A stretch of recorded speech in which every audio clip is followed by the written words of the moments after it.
और मशहूर सिंगर राहुल फाजिलपुरिया पर कुछ दिन पहले फायरिंग की गई थी, उन पर जानलेवा हमला किया गया था। राहुल फाजिलपुरिया हरियाणवी इंडस्ट्री के लिए भी बहुत सारे गाने गा चुके हैं, हरियाणवी फिल्म इंडस्ट्री के लिए और बॉलीवुड के लिए भी उन्होंने कई गाने गाए हैं जो बड़े मशहूर हुए।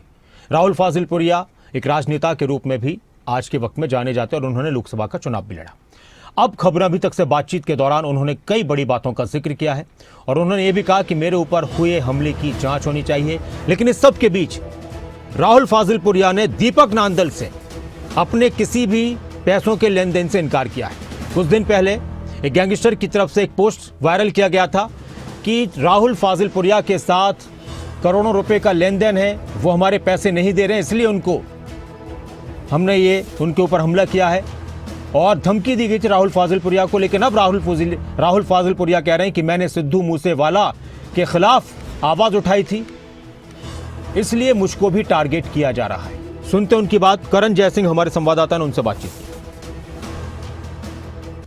बीती 14 तारीख को बॉलीवुड सिंगर राहुल फाजिलपुरिया पर फायरिंग होती है। आखिरकार कितने हमलावर गाड़ी में सवार थे और ये फायरिंग क्यों हुई? खुद इन सवालों के जवाब देने के लिए राहुल फाजिलपुरिया इस वक्त मेरे साथ हैं। पहली बार खबरें अभी तक पर हैं। राहुल, क्या हुआ था 14 जुलाई को जब आप अपने ऑफिस से निकले तो कितने हमलावर थे उस गाड़ी में? सर, मैं ऑफिस से निकला था तो एक गाड़ी थी वाइट कलर की, जिसका मैंने सिर्फ नंबर देखा था। गाड़ी भी मेरे को अच्छे से नहीं पता था, 410 कुछ करके था। उस पर मेरे को पीछे जो उतरे, पिछली सीट से उतरे थे, 2 हमलावर थे और ऑफकोर्स एक गाड़ी चला रहा होगा, आगे बैठा होगा, आगे मेरे को ध्यान नहीं है, लेकिन हाँ पीछे से 2 लोग उतरे थे जिसके एक के हाथ में पिस्टल थी। मेरी तरफ भागे, उन्होंने फायर किया, मैंने गाड़ी पीछे भगाई। उस दिन का इंसिडेंट रहा। अच्छा राहुल, क्या इससे पहले आपको कोई धमकी आई थी, कोई फोन आया था? क्योंकि हमले के ठीक 1 दिन बाद 2 दिन बाद एक पोस्ट आया जिसमें सुनील सरधानिया नाम के गैंगस्टर ने इस हमले की जिम्मेदारी ली थी। उस रात को भी एक कॉल आया था 10:30 के करीब, जिसमें पंजाबी में एक नाम के साथ जिम्मेदारी लेने की बात करी थी।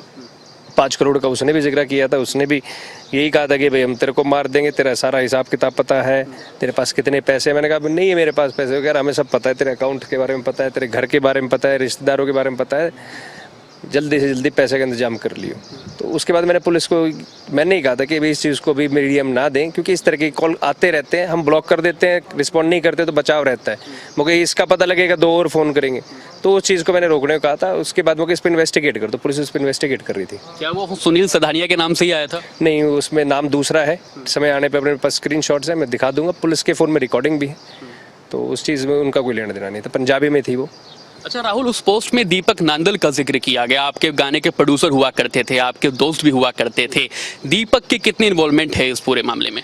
सर, पोस्ट के माध्यम से कोई अगर इन्वॉल्वमेंट दिखा रहा है तो मेरे को नहीं पता, उसमें पुलिस इन्वेस्टिगेट करेगी कि इन्वॉल्वमेंट है कि नहीं। 5 करोड़ रुपए का जिक्र किया गया है उस पोस्ट में, और जिस तरह से आप भी कह रहे हैं, क्या खुद दीपक ने कभी आपसे इस बारे में बात करी है? क्या कभी फोन कॉल, क्या कोई ईमेल आया है दीपक का? कभी कोई ऐसी ईमेल अगर उन्होंने मेरे को करी हो तो वो भेज दें।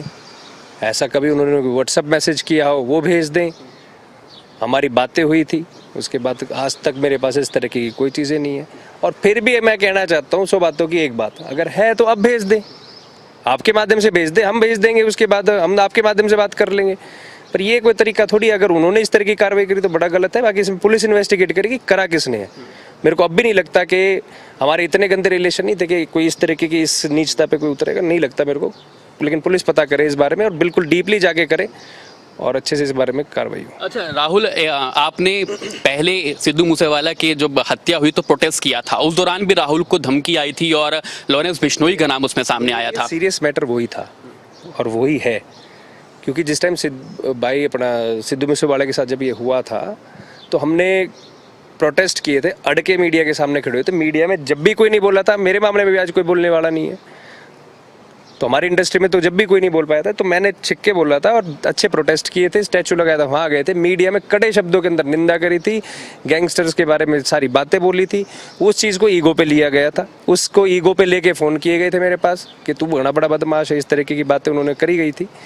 तो मेरा वही कंसर्न रहा है हमेशा से। पुलिस ने सुरक्षा भी दी थी, उस पर दी थी, और इसी चीज़ पे मेरे को थोड़ा डर था। बदनाम से बात करने के लिए तो राहुल फाजिलपुरिया पहली बार कैमरे पर सामने आए और साफ तौर पर राहुल का कहना है कि गुरुग्राम पुलिस कार्रवाई कर रही है। जैसे ही आरोपियों की गिरफ्तारी हो जाएगी उसके बाद साफ हो पाएगा क्या इसमें गैंगस्टर कनेक्शन सामने आता है या फिर ये मसला कोई और ही है।